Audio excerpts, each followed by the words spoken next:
ఇంకొక మాట కూడా నేను కోరుతా ఉన్నా అధ్యక్ష, నేను మళ్ళీ కోరుతా ఉన్నా, ఇందాక సీఎం గారు లేరు, వారిని నేను కోరుతా ఉన్నా. అధ్యక్ష, మనము మన రాష్ట్రాన్ని ఖర్చు చేయకూడదు. మీరు రేపు మళ్ళీ అమెరికా పర్యటనకు పోతా ఉన్నారు. I wish you all the best Revanth Reddy గారు. డెఫినెట్గా మీ నాయకత్వంలో తెలంగాణ రాష్ట్రం బాగుండాలి. 5 ఏళ్ళు రేవంత్ రెడ్డి గారు, మీకు అనుమానం వద్దు, 5 ఏళ్ళు మీరు ముఖ్యమంత్రిగా అక్కడే కూర్చోవాలి, ఇచ్చిన అన్ని హామీలు నెరవేర్చాలని చెప్పి కూడా నేను కోరుతా ఉన్నాను. మీరు ఇచ్చిన హామీలు నెరవేర్చండి అని కోరుతున్నాను తప్ప వేరే అనట్లేదు. తప్పకుండా మీకు నేను I wish you all the best in America tour also. తప్పకుండా ఆ విషయంలో కూడా మీకు సహకరిస్తాం. కానీ రాష్ట్రాన్ని ఖర్చు చేయడం మంచిది కాదు.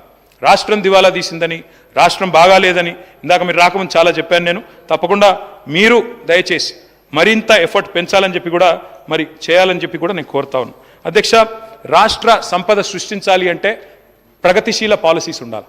ఇప్పటిదాకా కొత్త పాలసీస్ రాలేదు. I'm sure the government is working. I'm not at all disputing that they are not working, they are working hard.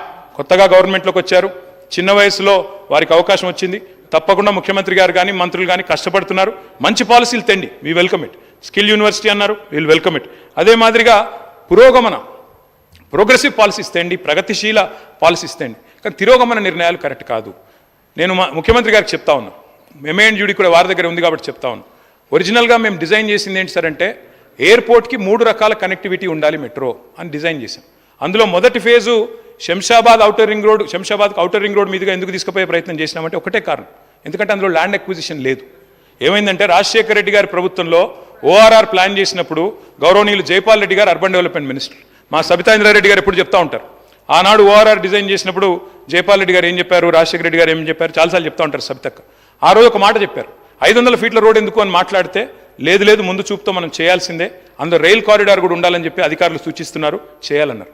ముఖ్యమంత్రి గారు మేము తీసుకోవడానికి కారణం, అక్కడ ఓఆర్ఆర్కి శంషాబాద్కి తీసుకొని పోవడానికి మేము మైండ్ స్పేస్ నుంచి తీసుకున్న కారణం ఏంటంటే 10 లక్షల మంది ఐటీ ఉద్యోగులు ఉన్నారు, నిరంతరం ట్రావెల్ చేస్తూ ఉంటారు. ఇప్పుడు ఓఆర్ఆర్ కూడా కంజెస్టెడ్ అయింది, మీరు తిరుగుతుంటారు, మీరు కూడా మీకు తెలుసు. నా రిక్వెస్ట్ ఏమంటే అధ్యక్ష, మేము 3 రకాల మార్గాలు డిజైన్ చేశాం. ఒకటి మైండ్ స్పేస్ నుంచి శంషాబాద్ దాకా, రెండవది ఫలక్ నుమా మీదుగా డైరెక్ట్గా ఎయిర్పోర్ట్కి, ఈరోజు వారు ఏదైతే P7 రోడ్ అంటున్నారో దాని మీదుగా, 3వ మార్గం కూడా హయాత్ నగర్ నుంచి అటు నుంచి కూడా తీసుకోవాలనుకున్నాం. మాకేం అభ్యంతరం లేదు, మీరు రద్దు చేశారు, సరే మీ ఇష్టం, ప్రభుత్వం మీది, మీరు నడపండి, మేము వద్దనట్లేదు. కానీ మేము తీసుకున్న దానికి కారణం చెప్తా ఉన్నాం ముఖ్యమంత్రి గారికి.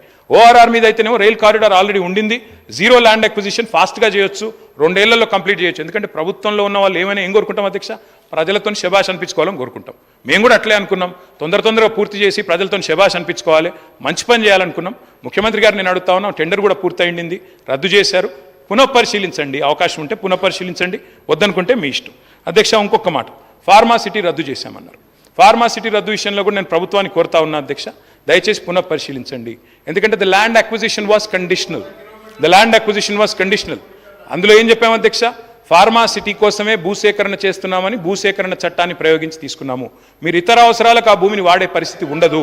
దయచేసి గౌరవ ముఖ్యమంత్రి గారిని నేను కోరుతా ఉన్నాను, ఇది మీరు లీగల్ అడ్వైస్